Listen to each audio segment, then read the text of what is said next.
विधानसभा मतदारसंघाचे आमदार माननीय विजय बापू शिवतारे या कार्यक्रमासाठी आवर्जून उपस्थित असणारे माझे मित्र आणि सुप्रसिद्ध अभिनेते माननीय गौरवजी मोरे, आदरणीय पिंगळे साहेब आणि ज्यांनी मला या कार्यक्रमासाठी निमंत्रित केलं ते अमित दादा पवार।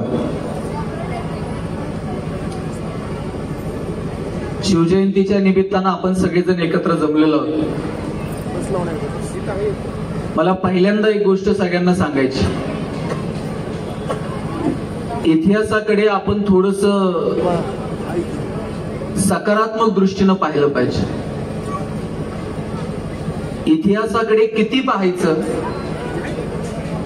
काय उद्देशानं पाहायचं, ही दृष्टी आपण विकसित केली पाहिजे। गेल्या काही दिवसांपासून आपण पाहतोय अनेक वाचाळवीर वेगवेगळ्या विषयांवरती बोलत असतात आणि त्यातून समाजामध्ये तेढ निर्माण होत। मला जर कोणी विचारलं इतिहासाकडे किती पाहायचं, तर मी म्हणेल गाडी चालवताना ड्रायव्हरला जर पुढे बघायचं असेल तर मोठी काच दिलेली असते आणि ड्रायव्हरला जर मागं बघायचं असेल तर छोटा आरसा दिलेला असतो। छोट्या आरशात दिसेल ना तेवढंच इतिहासाकडे बघायचं असतं। आपण जर मागेच वळून बघणार असाल तर पुढे जाणार कधी? आणि सगळ्यात महत्वाचं, आमच्या कोणाच्याही हो मध्ये हो मिसळू नका। थोडीशी चिकित्सा करा, हे खरं आहे का, हे बरं आहे का, हे आपल्या हिताचं आहे का, हे समाजाच्या हिताचं आहे का, चाच पडून बघा, ताऊन सुलाखून घ्या। चिकित्सा केल्याशिवाय कोणाच्याही हो मध्ये हो मिसळू नका। मी इथे पुण्यात जिथे राहतो, माझ्या घराच्या शेजारी एक गार्डन आहे आणि त्या गार्डन मध्ये रोज एक आजी तिच्या मैत्रिणींना घेऊन गप्पा मारत बसलेली असते। मी तिथूनच जातो येतो। एक दिवशी आजीनं मला हटकलं, मला विचारलं, गणेश तू ते कपड्याचं दुकान सुरू केलंय, चांगलं चाललंय ना? साहेब माझं कोणतंच कपड्याचं दुकान नाही। मी काय करणं अपेक्षित होतं? मी म्हणायला पाहिजे होतं, आजी तुझा काहीतरी गैरसमज होतोय, माझं काय कपड्या बिपड्याचं दुकान नाहीये। पण आपल्याला सवय हो मध्ये हो मिसळायचं आणि पुढे निघायचं। आजीनं विचारलं कपड्याचं दुकान कसं आहे? म्हटलं एक नंबर। आजी दुसऱ्या दिवशी पुन्हा भेटली, मला विचारलं तुझं भांड्याचं दुकान कसं आहे? म्हटलं एकदम जोरात। आजी रोज नवीन धंदा शोधून काढायची, मी रोज तिच्या हो मध्ये हो मिसळायचो आणि पुढे निघायचो। आज जरा गडबड होती, माझ्या बरोबर 4 मित्र होते, आजी बरोबर 4 मैत्रिणी होत्या। आजीने विचारलं तू ते मेडिकल सुरू केलंय, चांगलं चाललंय ना? म्हटलं हो छान चाललंय। माझ्या मित्रांनी विचारलं कसलं मेडिकल आणि कधी सुरू केलं? मी म्हटलं अरे कशाचं मेडिकल आणि कशाचं काय? या आजीला कदाचित स्मृतीभ्रंश आहे म्हणून आजी विसरते। बघा, मी माझ्या मित्रांना सांगत होतो आजीला स्मृतीभ्रंश असेल आणि माझ्या कानावर आलं, आजी तिच्या मैत्रिणींना सांगत होती मी तुम्हाला म्हटलं होतं ना याच्या डोक्यावर परिणाम आहे। याला काही म्हणा हे होच म्हणताय, हे कशालाच नाही म्हणत नाही। आपली अडचण ही आपण नाही म्हणायलाच तयार नाही होत। योग्य ठिकाणी नाही म्हणता आलं। पहिल्यांदा पोरगा दारू पिऊन घरी आला, त्याला नाही म्हणता आलं पाहिजे, नाही हे घरात चालणार नाही। पहिल्यांदा चुकीच्या मार्गाने घरात पैसे आले, त्या दिवशी नवऱ्याला सांगता आलं पाहिजे हे चालणार नाही। योग्य ठिकाणी नाही तर म्हणायला शिका। छत्रपती शिवाजी महाराजांनी लिंबू टिंबू पोरं गोळा केले, त्यांच्या हातात समशेरी दिल्या आणि पाहता पाहता हिंदवी स्वराज्य उभं राहिलं। काय परिस्थिती होती त्यावेळेस? शूरवीर योद्धे नव्हते का? अनेक योद्धे होते, पण कमतरता होती, कुणी धाडस दाखवायला तयार नव्हतं. याच पुण्यामध्ये मुरार जगदेवानं पहार रोवली आणि सांगितलं कुणी जर या पहारीला हात लावला तर त्याच्या कुळाचा नाही नटवी. एवढ्या एवढ्याच्या छत्रपती शिवाजी महाराजांना आईनं सांगितलं, शोभा बघताय काय, उपसाती पहार आणि द्या भिरकावून. ज्या पुण्यामध्ये मुरार जगदेवानं गाढवाचा नांगर फिरवला, त्याच पुण्यामध्ये छत्रपती शिवाजी महाराजांनी सोन्याचा नांगर फिरवला. हा इतिहास आहे. आम्ही आमच्या पोराला कधी जवळ घेतलं? कधी त्याला शिवाजी संभाजीराजे समजावून सांगितले? कधी त्याला जवळ घेऊन ज्ञानोबाराय तुकोबाराय समजावून सांगितले? अरे एक काळ होता, आजी आजोबा पोरांना जवळ घ्यायचे, छत्रपती शिवाजी संभाजीराजांचा इतिहास त्या गोष्टी सांगायचे. आई त्याला ज्ञानोबारायांचा हरिपाठ तुकोबारायांचा एखादा अभंग सांगायची. आता आम्ही आमच्या पोरांना गोष्टी तर काय सांगतो? पोरगा म्हणतोय बाबा गोष्ट सांगा, बाबा त्याला सांगतात एक होता राजा, त्याच्या 2 राण्या, एक आवडती एक नावडती. पोरग तेच करतोय कॉलेजला गेल्यावर, एक राजा 2 राण्या, एक आवडती एक नावडती. गहू पेरून ज्वारी उगवत नाही, ज्वारी पेरून हरभरा उगवत नाही. आपण जे येणाऱ्या पिढ्यांच्या बाबतीत पेरणार आहोत ते उगवणार आहे. आपण संभाजीराजांना छावा म्हणतो. साहेब छावा कुणालाही म्हणत नाही, त्याच्यासाठी बाप सिंह असावा लागतो. बाप सिंह म्हणून छावा जन्माला आला. आपण आपल्या लेकराला काय शिकवणार आहोत? बापानं सांगायचं व्यसन करू नये, घरात सुविचार लिहून ठेवा. आणि संध्याकाळी बापच पोराला सांगतात जा जरा चुलीवर सिगरेट पेटून आण. पोरगा असं येतंय बापाकडे जसं ऑलिम्पिकची जोक घेऊन आले. बाप कानातनं दूर काढतो, हे सगळ्या गावात सांगतं जादूगार बाप आहे. तुम्ही काय पेरायचं ठरवलंय? जे पेरणार ते उगवणार आहे. आमच्याकडे एक वाडा आहे गावात, आणि पाटील जरा वजन थोडस जास्त आहे. पाटील खाली फिरत नाही, जिन्यातनं खाली येता येत नाही, वरती गॅलरीत फिरत असतात. आणि गावातलं एक लहान पोरग पाटील वर असं फिरायला आले की हे खालून वर पाटलाकडे बघणार आणि म्हणणार पाटील जिवंत आहे तोवर काही नाही, गेल्यावर कसं करायचं? 4 लोकांना तर पाटील झपल काय घेणंय का याला? चांगला विचार करावा, चांगलं चिंतन करावं. पाटील त्याच्या टेन्शन मध्ये फिरताय आणि खालून वर बघताय, म्हणताय 4 लोकांना झेपल का? पाटील म्हणले याला बोलवा. पोरग वर बोलवलं, कोंडून ठेवलं घरात. हे संस्कार केले का तुझ्या बापानं? माझं टेन्शन वजन कमी होईना, तुझं काय चाललंय? 4 लोकांना झेपताय का? गेल्यावर कसं कर? कोंडून ठेवलं पोरग. बाप पळत आला, म्हणला पाटील पोराला कोंडलं का? हे संस्कार केले का लेकरावर? बाप म्हणला पाटील लहान लेकरू आहे, काय कळतं त्याला? म्हणला गेल्यावर पुढे संवेदना जागे असतात का? 4 लोकांना नाही झेपलं ना, असं तुकडे करून सुट्ट घेऊन जाऊ. ते पाटील म्हणला या लेकराची चूक नाही, हे बेनं खराब आहे. म्हणला आजा पळत आला, म्हणला नातवाला कोंडलंय, पोराला कोंडलंय, चुकलं का? म्हणले नातू म्हणताय 4 लोकांना झेपल का? पोरग म्हणताय सुट्ट करून नेऊ. आजा म्हटला पाटील गेल्यावर रुपयावर जात नाही. कशाला म्हणला शरीराची विटंबना करायची? वाड्यालाच काढी लावून टाकू म्हटलं. तुम्ही जे पेरणार आहात ते उगवणार आहे. आणि माझा दावा आहे साहेब, आपण सांगू तसं मुलं वागत नाहीत, आपण जसं वागू तसं येणारी पिढी वागते. शिवाजी महाराजांनी अशी पाटील पेन्सिल घेऊन शिकवलं नाही संभाजीराजांना. याला स्वाभिमान म्हणतात. स्वाभिमान काय असतो हे शिवाजीराजांचं सगळं आयुष्य संभाजीराजांनी पाहिलं. आणि त्या जडणघडणीत संभाजीराजा असे तावून सुलाखून तयार झाले. आग्र्याहून सुटका झाली. काय प्रसंग! मिर्झा राजेसोबत तह झाला. त्या तहामध्ये 23 किल्ले द्यावा लागले मिर्झा राजेंना. आणि 23 किल्ले देऊन इथे महाराष्ट्रामध्ये थांबले नाहीत, आग्र्याला भेटायला गेले औरंगजेबाला. बरं जाताना एकटे गेले नाहीत, एवढ्याशा संभाजीराजांना सोबत घेऊन गेले.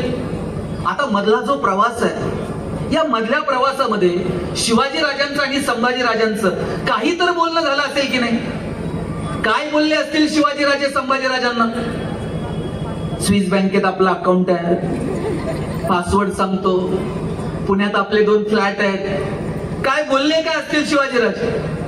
शिवाजीराजांनी सांगितलं असेल, शंभूराजे आतापर्यंत तुम्ही जिंकणं बघितलं, आतापर्यंत तुम्ही यश बघितलं, आयुष्यातला संघर्ष सुद्धा काय असतो ना तो जवळून बघा, चला आमच्या सोबत घेऊन गेले.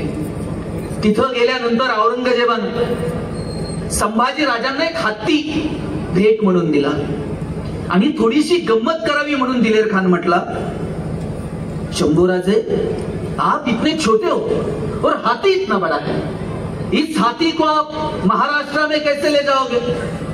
एवढा एवढासा संभाजी राजा दिलेर खानाच्या डोळ्यात डोळे घालून सांगतो, ये तो जानवर है, बैठ कर जाएंगे, नहीं आया तो खींच कर ले जाएंगे, लेकिन हमारे आबा साहब ने जो आपको किले दिए हैं वो तो अभी महाराष्ट्र में है, उन्हें आप आगरा कैसे ले आओगे? एवढे एवढेसे शंभूराजे, पण माहित होता आता हात दिलेत आणि गेल्यावर घेऊ की परत एक एक.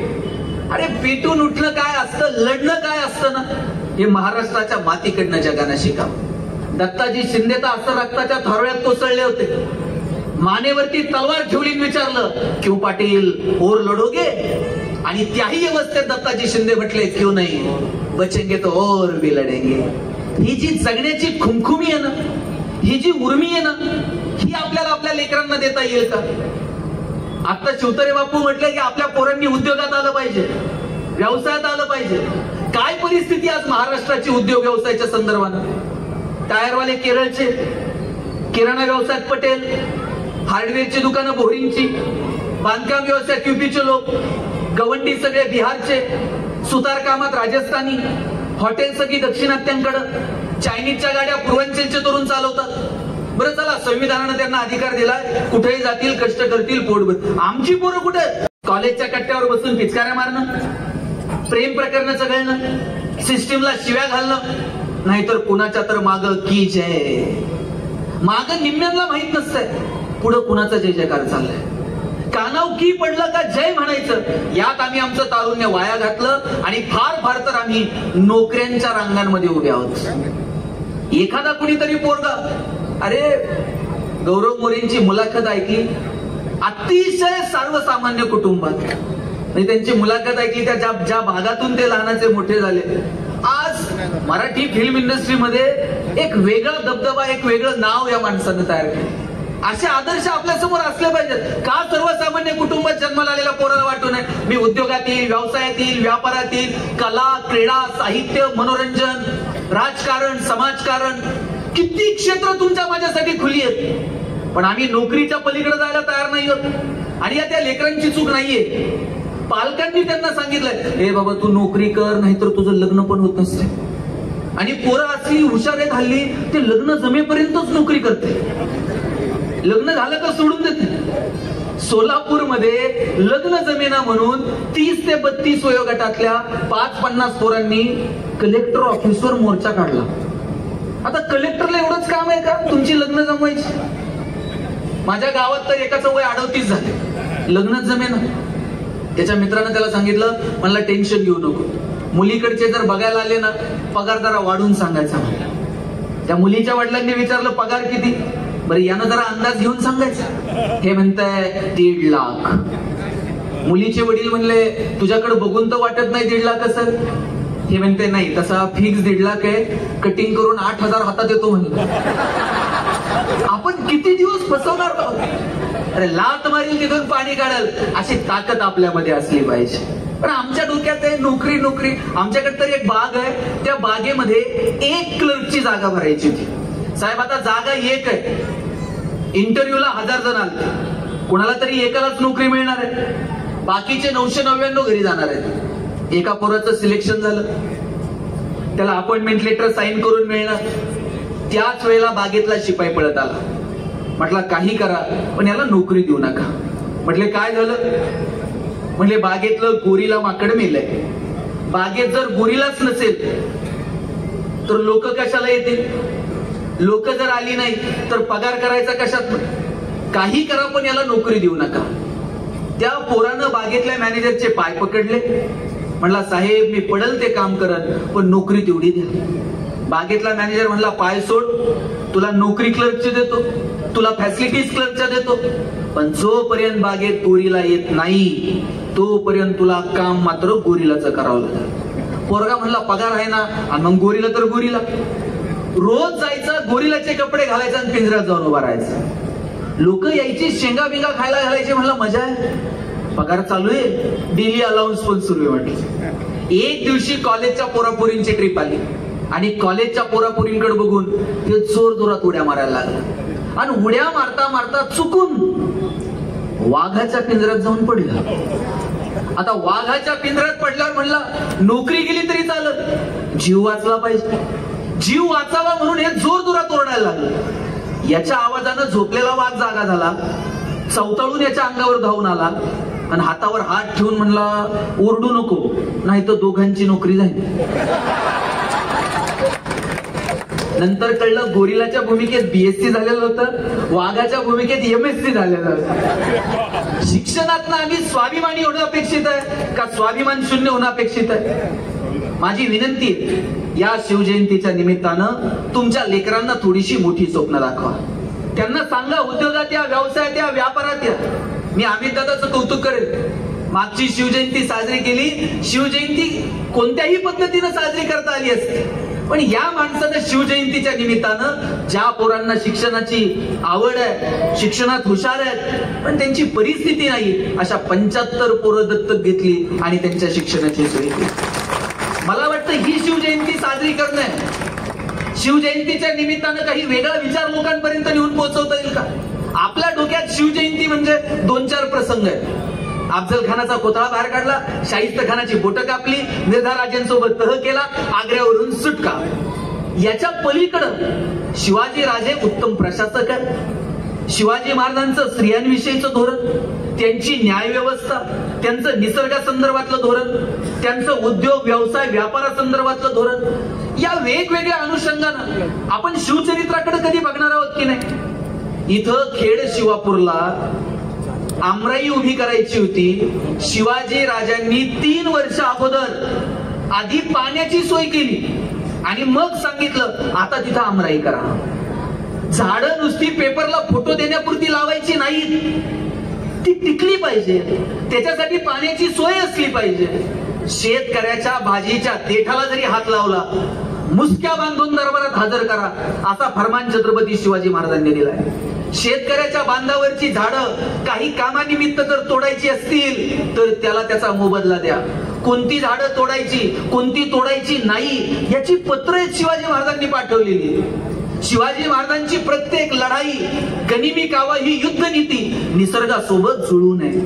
आम्हाला अजून निसर्गासोबत जुळून घेता आलेलं नाही. सांगितलं पाहिजे शिवजयंतीच्या निमित्तानं 2 झाडं लाव, नुसती लाव नाही ती वाढव. ना आम्ही झाडं लावतो की, वाढदिवसाला झाड लावायचं, पेपरला फोटो, 3ऱ्या दिवशी झाड गायब, 4थ्या दिवशी पेपर गायब. पुढच्या वाढदिवसाला खड्डा तोच असतो, झाड फक्त नवीन असतं. आम्ही कुणाला फसवतोय? वाढदिवसाला कार्यकर्त्यांनी झाडं लावायची, दुपारी बकऱ्यांनी झाडं खायची, संध्याकाळी कार्यकर्त्यांनी बकऱ्या खायच्या. फिट्टम फाट. आम्ही कुणाला फसवायला चाललोय? आम्ही निसर्गाला फसवू शकत? निसर्गाच्या समोर माणूस आहे कोण? मला सांगा, तुमच्यापैकी कोरोना कुणी बघितलाय का? कुणाकडे कोरोनाचा फोटो बिटो, सेल्फी बघितला कुणीच नाही. पण कळला मात्र डोळ्यानं न दिसणारा एक विषाणू सगळं जग जागेवर थांबवलं. कोण आहोत आपण निसर्गाच्या समोर? या शिवजयंतीच्या निमित्तानं ठरवूयात की आम्ही निसर्गासोबत जुळून घेऊ. काय करायचं जुळून घेण्यासाठी? छोट्या छोट्या गोष्टी करूया. 4 झाडं लावू, ती वाढवू, ती टिकू. मी बघतो पुण्यामध्ये कितीतरी महिला नवरा बायको सकाळी कामावर निघतात, प्लॅस्टिकच्या पिशवीमध्ये कचरा बांधलेला असतो. बाई गाडीवरनं खाली उतरत पण नाही, ती गाडीवरनच कचऱ्याची बॅग बरोबर कचरा कुंडीत ठेवते. मला वाटतं तिनं कंपनीत असण्यापेक्षा ऑलिम्पिक मध्ये असणं.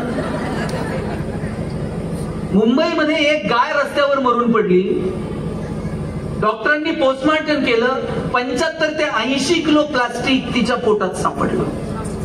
आम्ही काय करत आहोत? कुणी घेऊन चाललोय आम्ही निसर्गाला. गावाकडे जर मी गेलो, गुडघे टेकून नदीला पाणी पिलेलं मला आठवतंय. इथं वडीलधारी माणसं आहेत. आता हे हडपसर बिडपसर, आता शेवाळवाडी जरा कॉर्पोरेशन मध्ये आलं. इथं वडीलधारी माणसं असतील.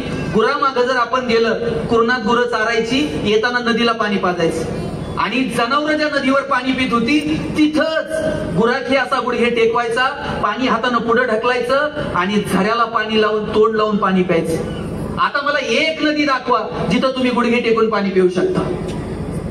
सगळी जलपर्णी, नद्या नाल्यांचं पाणी सगळं त्या नद्या, सगळ्या सांडपाणी आम्ही त्या नद्या नाल्यांना नेऊन सोडलं. जाईल तिथं पाण्याची बाटली घेऊन जावं लागतं. 20 रुपये लिटरनं पाणी विकत घेण्याची वेळ आली. अरे ज्या माणसानं 20 रुपये लिटरनं पाणी विकायला सुरू केलं असेल, लोकांनी त्याला वेड्यात काढलं असेल. अरे पाणी कुठं 20 रुपये लिटरनं घ्यावं लागेल का? पण त्या शहाण्या माणसाला माहित होतं माणसं एवढी वेडी आहेत, ती निसर्गाला अशा पातळीवरती नेऊन पोहोचवतील, एक दिवस पाणी सुद्धा विकत घेऊन प्यावं लागेल. जाईल तिथं पाण्याची बाटली आहे. मला आठवतंय नवीन नवीन जर व्याख्यानाला गेलो, तांब्या फुलपात्र. आता तांब्या आणि फुलपात्र पुढे आहे का सर? मला वाटतं तांब्या फुलपात्र अजून फार फार तर सुपारी, साखरपुडा, टिळा असल्या कार्यक्रमात अजून आहे. काही दिवसानं तिथं पण दिसणार नाही. गुरुजी सांगणार मुलाचे मामा बाटली घेऊन या, इथपर्यंत येऊ देऊ नका, निसर्गासोबत जुळून घ्या. आणि माणूस एकमेव प्राणी दादा जो निसर्गासोबत जुळून घ्यायला तयार नाही. इतर प्राणी पक्ष्यांची नाळ निसर्गासोबत जुळू नये. तुम्ही एक तरी कावळा ओव्हरवेट झालेला बघितलाय का? वजन वाढलंय, टेन्शन मध्ये आलाय, घिरट्या घालतोय, उद्यापासून डाएट, 2च दहावे करायचे, भाताला शिवायचं पण नाही. मी माणसं दाखवू किती? कारण आपण निसर्गासोबत जुळून घ्यायला तयार नाही. छत्रपती शिवाजी महाराजांनी निसर्गासोबत जुळून घेतलं. निसर्गाला अनुसरून सगळ्या लढाया झाल्या. गनिमी कावा युद्ध नीती निसर्गाच्या कुशीत जन्माला आली. अरे ज्या पोरांनी हातात कधी शमशेर उचलली नव्हती, त्या पोरांच्या हातात शमशेरी दिल्या आणि पाहता पाहता स्वराज्य उभं राहिलं. कोणती जात काय? शिवा न्हावी समाजात जन्माला आलेला पोरगाव. पन्हाळ्यावरनं शिवाजी राजांनी निघायचं, हा पोरगा पुढे आला आणि शिवाजी राजांना सांगितलं शिवाकाशी त्यांनी, राज तुम्ही निघा इथून, मी वेळ दवडतो. कशी दवडणार शिवा? मी तुमचा वेश परिधान करतो आणि जातो परकीयांच्या गोटात. ओळखायला वेळ लागेल, तोपर्यंत निघा राजू तुम्ही. शिवा काशीदला माहित नव्हतं का? काही वेळानं आपण ओळखले जाऊ आणि ओळखल्यावर काय? थेट मृत्यूच. का शिवा काशीद म्हटलं, राज ते पकडल्यावर नीट बघा बर का, चांगला वकील द्या, कोर्टात जा, सुप्रीम कोर्ट, मला सोडवा, मी जातोय. माहित होतं थेट मृत्यूच आहे. पण गेला परकीयांच्या गोटात, ओळखला गेला, पकडला गेला, सपासप वार झाले, रक्ताच्या खारोळ्यात कोसळला आणि मरताना म्हटला, राजा जगताना शिवा न्हावी म्हणून जगलो, पण मरताना मात्र शिवाजी महाराज म्हणून मरतोय. लोक मरायला तयार होती हो शिवाजी राजांसाठी. तानाजीला माहित नव्हतं 4 दिवसावर पोराचं लग्न आलंय. राजा आधी लगीन कोंडाण्याचं आणि मग माझ्या रायवाचं. तानाजी निघाले, सोबत शेलार मामा, सूर्याजी आहे. 342 मावळा वरती गेलाय कोंडाण्यावरती. वर कमल कुमारीचा आणि उदयभानचा संवाद सुरू आहे. उदयभान विचारतो कमल कुमारीला, द्रौपदीच्या रक्षणासाठी कृष्ण आलता, तुझ्या रक्षणासाठी कोण? तुझ्या रक्षणासाठी कोण म्हटल्याबरोबर तानाजी पुढे टाकला. तानाजी म्हटला, द्रौपदीच्या रक्षणासाठी कृष्ण, तुझ्या तिच्या रक्षणासाठी तुझा बाप समोर उभा आहे. तानाजी या कड्यातनं आलात कसे? तानाजींनी सांगितलं, द्रौपदीच्या रक्षणासाठी कृष्ण आलता, मी आलो आता हिच्या रक्षणासाठी.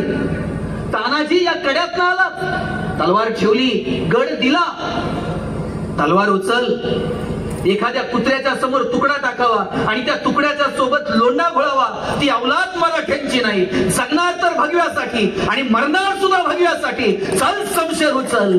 उचलली शमशेर, खणाखणी सुरू झाली. एक वार तानाजीच्या हातावरती पडला, तानाजी खाली पडले.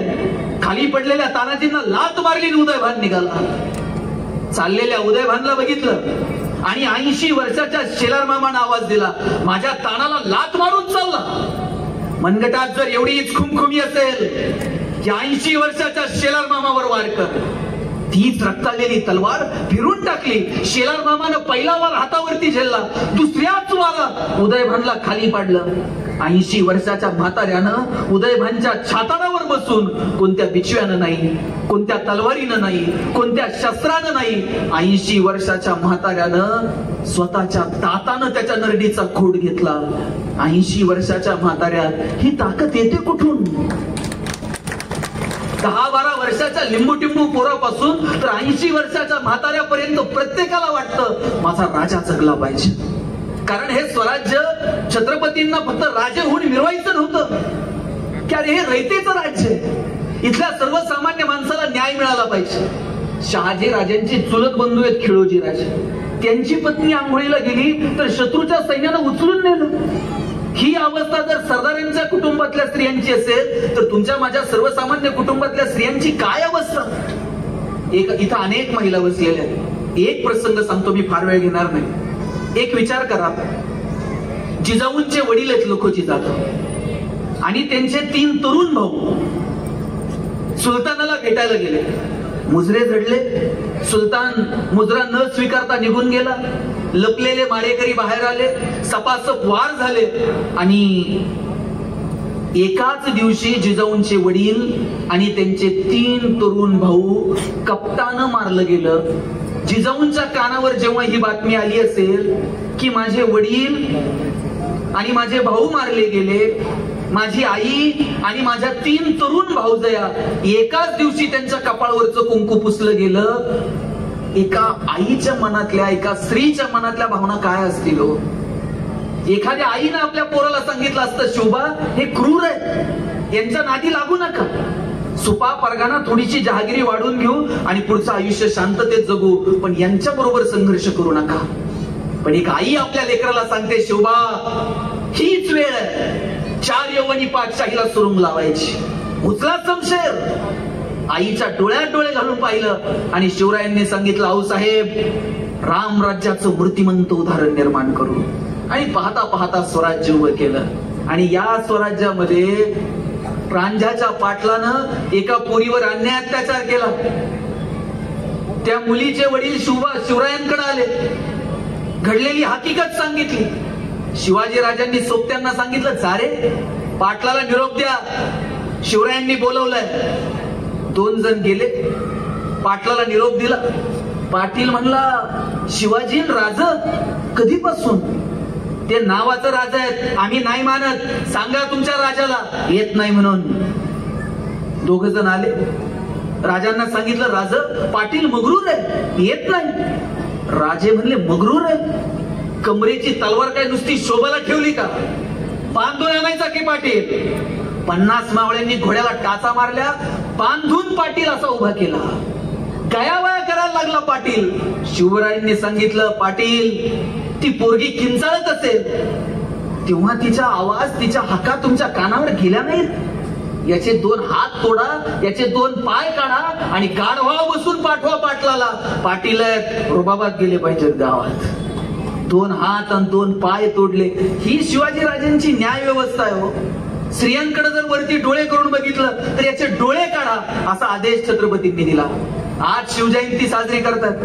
अमित दादा, या शिवजयंतीच्या निमित्तानं मी इतकीच अपेक्षा व्यक्त करेल, इथे जे तरुण पोर आहेत सगळे, तुम्ही असे शेवाळवाडीच्या चौकात उभे आहेत, गावातल्या गल्लीतल्या कॉलेजमधल्या शाळेतल्या 2-4 पोरी तिथून चाललेल्या आहेत. तुमच्याकडे बघितल्याबरोबर त्या पोरींना सुरक्षित वाटलं पाहिजे.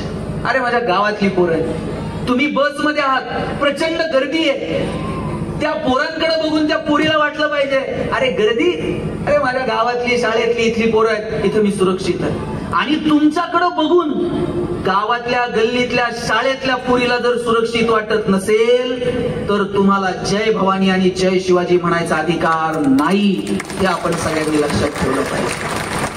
आपण छत्रपतींच्या महाराष्ट्रात आहोत, इथली प्रत्येक मुलगी सुरक्षित असली पाहिजे. त्यांना आपल्याकडे बघून सुरक्षिततेची भावना निर्माण झाली पाहिजे. आपण स्त्रियांचा, मुलींचा सन्मान केला पाहिजे. मला वाटतं एवढ्या गोष्टी जरी शिवजयंतीच्या निमित्तानं आपण अंगीकारल्या तरी सुद्धा खूप मोठं काम होऊ शकेल. आता काय करायचं शिवजयंतीच्या निमित्तानं आपल्याला करायचंय काय?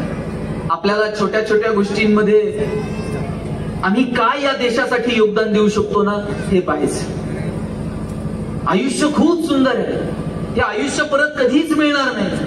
आपल्या आपल्या मस्तीत आपल्या आपल्या धुंदीत जगा, पण आमचा समाजाला त्रास तर नाहीये ना तरी खूप काही होऊ शकेल. आता असे दिवस नाहीयेत की आपण उठायचंय, ढाल तलवार घ्यायची, सीमेवर जायचंय. तिथे तिथे लढणारी यंत्रणा मजबूत आहे. शोध संशोधनाच्या क्षेत्रात काम करणारी ती यंत्रणा मजबूत आहे. प्रशासनात काम करणारी माणसं आहेत, कायदा निर्माण करणारे ते तिकडे बसलेले.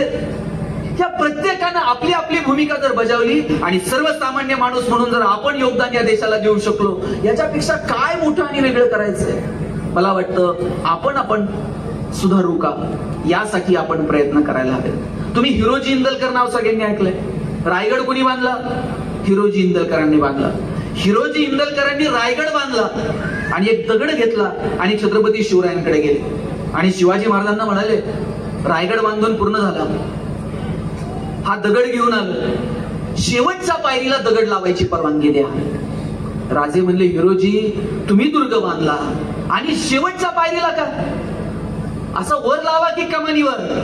हिरोजी म्हटले, राजा कमानीवर नाही, शेवटच्या पायरीला दगड लावायची परवानगी द्या. शेवटची पायरी का हिरोजी? राजा ज्या वेळेस तुम्ही रायगडावर याल ना, त्या वेळेला तुमच्या पायाची धूळ फक्त आमच्या मस्तकाला लागली पाहिजे, दुसरं काही नको. राजा काय डिवोशन आहे, काय या स्वराज्याच्या प्रति प्रेम आहे.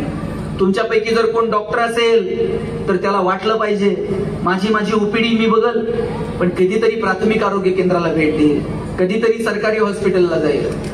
तुमच्यापैकी जर कोण सिव्हिल इंजिनियर असेल, तुम्हाला कळतंय किती रुपयानं प्लॉट घ्यायचा, किती FSI, किती TDR लोड करायचं.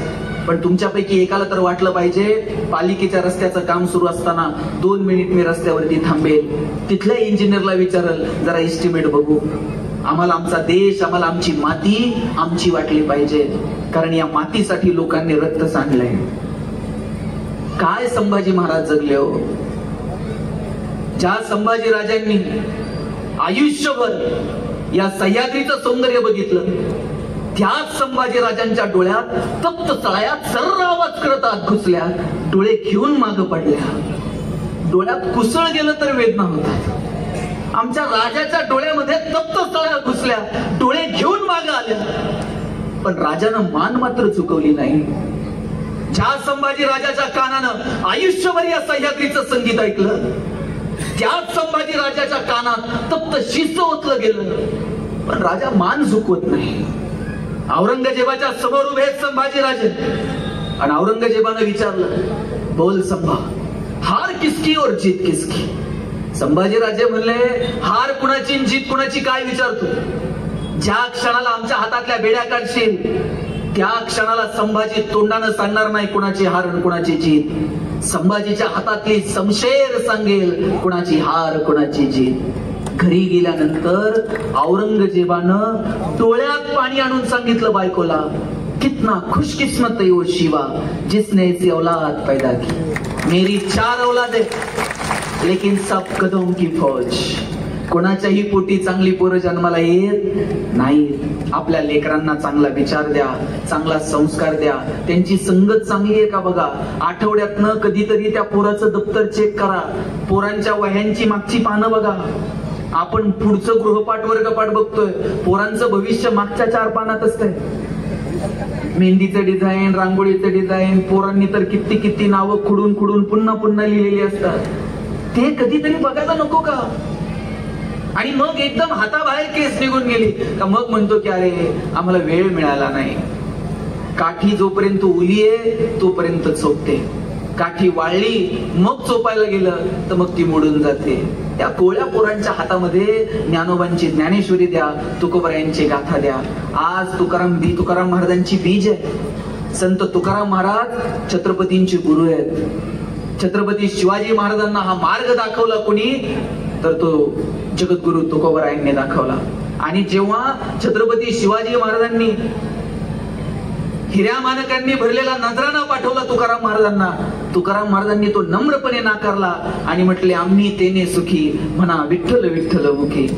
अरे जगद्गुरु तुकाराम महाराजांनी पिढ्यानपिढ्या चालत आलेली महाजनकीची सगळी कागदपत्र इंद्रायणीच्या डोहात नेऊन बुडून टाकली. मी तर म्हणतो शेतकऱ्याचं कर्ज माफ करणार पहिलं गव्हर्नमेंट जर कोण असेल तर जगद्गुरु तुकाराम महाराज आहेत. त्याचा पुढं फ्लेक्स नाही, बॅनर नाही, काय नाही, काय असं सगळं बुडून टाकलं जितक्या सहजतेनं तुम्ही विश्वास घेतो. आणि तुकाराम महाराजांच्या शेवटचे 2 मिनिट घेतो. तुकाराम महाराजांच्या या सगळ्या परमार्थामध्ये त्यांना साथ जर कोणी दिली ना तर ती त्यांच्या पत्नीने दिलेली आहे. आपण ते चित्रपटात बघितलंय, पत्नी कुरकुर करते, काय त्या काळ्या विठ्याच्या नादी लागलाय म्हणून सारखी तुकाराम महाराजांना ती बोलत असते. पण हीच तुकाराम महाराजांची पत्नी, तुकाराम महाराज जेव्हा भंडारा डोंगरावर भामचंद्र डोंगरावरती जायचे तेव्हा देहूतून त्या भंडारा डोंगरावर भामचंद्र डोंगरावर जेवणाचा डबा घेऊन जायची. का तर माझा नवरा अजून जेवला नसेल. तिला आवडत नव्हतं तुकोबारायांनी सारखं पांडुरंगाचं नामस्मरण करणं, पण माझा नवरा जेवला नसेल. किती प्रेम. आणि एक प्रसंग आहे, जेव्हा त्या निघाल्या एक काटा पायाच्या आर पार शिरला. काटा पायात शिरल्यावर नखे शिखांत वेदना झाल्या. प्रयत्न करूनही काटा निघत नव्हता. आजूबाजूला बघितलं कुणी दिसेना. एक 10-12 वर्षाचं गुराख्याचं पोरग दिसलं आणि हाक मारली, ए बाळा काटा काढशील का रे. ते पोरग पळत आलं, याचा हातात घेतला, अलगद काटा बाजूला काढला. वेदना कुठच्या कुठे निघून गेला. आणि मग तुकोबारायांच्या पत्नीने विचारलं, बाळा तुझं नाव काय. आणि ते पोरग म्हणलं, नाव आहे माझं नाव विठू. विठू म्हटल्यावर म्हणजे तुझा तो मुर्दा बसवला. तुझ्या नादी लागून तर माझा नवरा इकडे येतोय डोंगरावरती, तुझं तोंड सुद्धा बघायचं नाही म्हणून दुसरीकडे बघितलं, तिकडे विठू. जिकडे जिकडे दिसेल पाहिल तिकडे तिकडे विठ्ठल पांडुरंग दिसला. डोळे बंद केले, तुकोबारायांपर्यंत जाऊन पोहोचल्या, घडलेला प्रसंग सांगितला. आणि तुकोबाराय म्हटले, अवले किती नशिबान आहेस. त्याला शोधत शोधत मी इथपर्यंत आलो आणि तो तुला शोधत शोधत तुझ्यापर्यंत आला. परमार्थामध्ये जर पाहायचं असेल तर तुकोबारायांकडे बघावं, शौर्य बघायचं असेल तर आमच्या छत्रपती शिवाजीराजांकडे, संभाजीराजांकडे पाहावं. काय या महाराष्ट्राचा इतिहास आहे. या महाराष्ट्राचा इतिहास कुणी आयऱ्या गैऱ्यानं किंवा लुंग्या सुंग्यानं लिहिलेला नाही. हा इतिहास लिहिला शाहिरांच्या डफांनी, घोड्यांच्या टापांनी. हा इतिहास लिहिला राजे गडावर पोहोचले सुखानं मरतो म्हणून गोडखिंडीची पावनखिंड करणारे बाजी प्रभू. कोंडाण्याच्या विजयासाठी रक्ताच्या थारोळ्यात कोसळणारे तानाजी. मानेवरती तलवारीचं तीक्ष्ण टोक असताना सुद्धा बचेंगे तो और भी लढेंगे म्हणणारे दत्ताजी शिंदे. काय काय इतिहास आहे हा. मला वाटतं हा इतिहास येणाऱ्या पिढ्यांपर्यंत पोहोचवण्यासाठी आपण प्रयत्न करायला हवेत आणि आपल्या लेकरांना ज्ञानोबराय तुकोबराय समजावून सांगायला हवेत. दाताना इतकंच सांगेल, मगाशी गौरव दादाही बोलले की आता सगळ्या पोरांच्या हातात मोबाईल आहे. मोबाईल वाईट नाहीये, चांगलं साधन आहे. विदिन अ सेकंद तुम्ही जगापर्यंत पोहोचता. पण किती, कुठे, कोणत्या कारणांसाठी. वय वर्ष 0 ते 11 वयोगटातल्या हजारो मुलांचे डोळे निकामी होण्याची वेळ आली. इतका पोरांचा स्क्रीन टाइम मोबाईलवरचा वाढलाय. 2-2, 2.5 वर्षाच्या पोरांच्या हातात तुम्ही मोबाईल दिले आणि बाप असं कौतुकानं सांगताय, मला कळत नाही ते त्याला कळतंय म्हणते मोबाईल मध्ये. पोरग जर रडायला लागलं ना, आई त्याला जवळ घ्यायची आणि आईनं जवळ घेतल्याबरोबर पोरग रडणं थांबवत होतं. आजी आता पोरग रडायला लागल्यावर आई काय करते मी सांगू का, तुम्ही सांगता. आणि पोरग इतकं पुढचं आहे, मोबाईल हातात आल्याशिवाय ते पण रडायचं थांबत. आईच्या स्पर्शाची जागा जर मोबाईलच्या स्पर्शाने घेतली असेल तर हा कुणाचा पराजय आहे. विज्ञान तंत्रज्ञानाचा विजय आहे का मातृत्वाचा पराजय आहे हे ठरवण्याची वेळ आली. छत्रपती शिवाजी महाराजांच्या जडणघडणीमध्ये महत्वाची भूमिका जर कोणाची असेल तर आऊसाहेबांची आणि स्वराज्य संकल्पक छत्रपती शहाजी महाराजांची आहे. आई वडिलांचे संस्कार पोरांपर्यंत पोहोचत असतात. म्हणून शिवजयंतीच्या निमित्तानं ठरवूयात आपण आपल्या लेकरांना चांगला विचार देऊयात. छत्रपती शिवजयंतीच्या तुम्हा सगळ्यांना मनापासून शुभेच्छा देतो. अमित दादा, तुम्ही जे काही करताय ना हे समाज किती लक्षात ठेवेल मला माहित नाही, पण निसर्ग मात्र तुमचं 1 रुपयाचं पण उसणं ठेवणार नाही. ते हजारो पटीनं कोणत्या ना कोणत्या मार्गाने ते तुम्हाला परत करत राहील. 1 दाणा पेरला तर 1000 दाणे उगवतात, हा निसर्गाचा नियम आहे. या सीसीटीव्हीत आपण येऊ की नाही माहित नाही, पण वरच्या सीसीटीव्हीतून काही चुकत. आयुष्यात कोणाच्या बापाला घाबरू नका. घाबरायचं तर स्वतःच्या कर्माला घाबरा, कारण कर्म कधी ना कधी वसुलीला आणि एकदा का कर्म वसुलीला आलं तिथं कुणाचाच वशिला चालत नाही. म्हणून तुम्ही जे काम करत आहात ना, मस्त काम करा. तुकोबाराय जेव्हा जायला निघाले आणि कुणीतरी विचारलं, तुकाराम महाराज तुम्हाला काय मिळालं तुमच्या आयुष्यात? तुकाराम महाराज म्हटले, कौतुक वाटे झाली या वेचाची. जगाला काय वाटतंय मला माहित नाही, पण आम्ही जे जगलो ना, आमच्या जगण्याचं आम्हाला मात्र कौतुक वाटतंय. आपल्या जगण्याचं आपल्याला कौतुक वाटावं, इतकं समृद्ध आयुष्य आपल्याला जगता यायला हवं.